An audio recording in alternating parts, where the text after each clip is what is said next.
రుషికొండలో ఉన్న రాజుగారి పాకశాలలో ఫుడ్ మీరెప్పుడైనా ట్రై చేశారా? ఇక్కడైతే నాన్ వెజ్ బ్రేక్‌ఫాస్ట్ చాలా ఫేమస్ అనైతే నేను విన్నాను. బట్ మేము వెళ్ళింది సాటర్‌డే అవ్వడం వల్ల నాన్ వెజ్ ఏం టేస్ట్ చేయలేదు.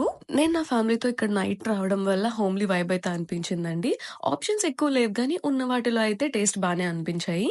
మీరు ఒకవేళ వెళ్ళాలి అనుకుంటే మాత్రం డెఫినిట్‌గా మార్నింగ్ టైమ్‌లోనే రండి. మాలా నైట్ రావద్దు. సో దట్ మీకు ఆప్షన్స్ అయితే చాలా ఎక్కువుంటాయి మార్నింగ్ టైమ్‌లో. ఆల్సో మాకు టేస్ట్ కూడా ఓకే. ఓకే అనిపించాయండి. మరీ సూపర్ అని చెప్పలేను గానీ, బట్ యాహ్! బానే అనిపించాయి.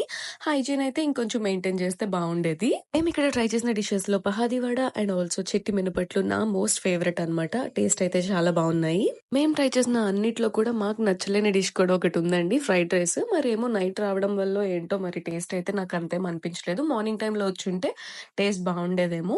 మిగతా టిఫిన్స్ అన్నీ కూడా మంచిగానే అనిపించాయి. మీరొకవేళ వస్తే మాత్రం డెఫినెట్‌గా ఈ లాస్ట్‌లో వీళ్ళిచ్చిన కోకోనట్ జిన్ను వీళ్ళ సిగ్నేచర్ స్వీట్ అనమాట.